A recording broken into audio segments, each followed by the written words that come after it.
High বন্ধুরা, আমরা আগে চলে এসেছি। দেখো গরমে রাজেশদা একদম ঘেমে চান হয়ে গেছে, হাফ প্যান্ট পরে কাজ করছে, আবার লজ্জা পেয়ে পালাচ্ছে। আর উপরে একটা দাদা দেখো রাবিশ কুড়াচ্ছে। প্রচুর প্রচুর গরম পড়ছে আজকে।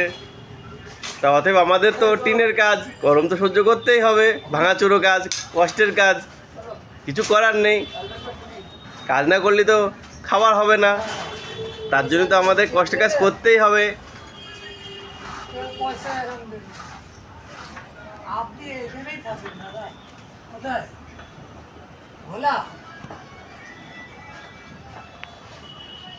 আমাদের এখন এখানে চাপান ভাঙা হয়ে গেছে, সিঁড়ি ঘরে এখন টিন লাগানো হবে,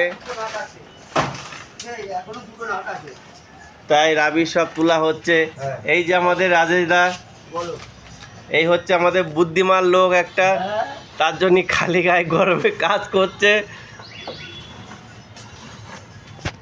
তোমরা দেখো, এর মতন বুদ্ধিমান লোক একটাও নেই পৃথিবীতে।